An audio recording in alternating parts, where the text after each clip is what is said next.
انتن قاعدين انتن بنقول راجعين. ابوي كيف يا ولدي؟ هاي يا ابوك. تمام ابوي. زي ذكاء اصطناعي. انا ابوك ذاتي يا ذكاء اصطناعي. انت مجنون ولا شو؟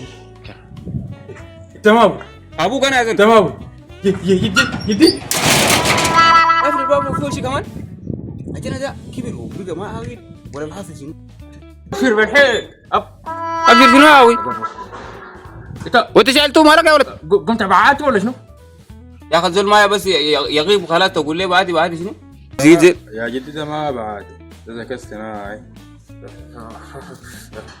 ما قالوا غرقت بالسفينه انت. غرقت وين يا ابوي؟ غرقت وين؟ السفينه اللي قالوا غرقت دي انا مرقت منها. انت ما بتعرفني انا بقى او يا اخي والله قالوا انت، والله انا بكيت فيك بكيه، والله ما بكي فيك مرتين وريتها كمان. حسيت انتوا ما تخلوني ادخل الجول البيت.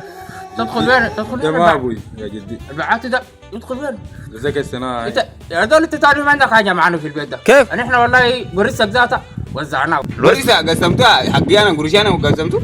وري ها هو انت امشي من قدامي. انت كمان امشي من قدامي. امشي من قدامي قلت لك. والله ده كلام لا.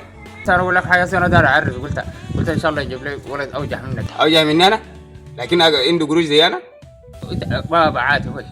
هو يعني قال احنا شوف احنا ما عندنا من ما قمنا ما عندنا دول بموت مرتين. الايام الدي هذا الراك ده هاوي. في ناس كتار ماتوا قاموا ما جاب خبر. انت الحاجه دي اليومين دي بقت عاديه.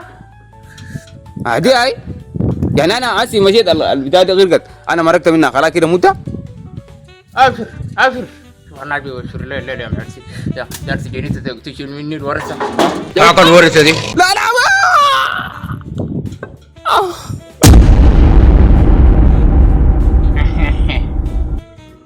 قوم تاني كان تقدر.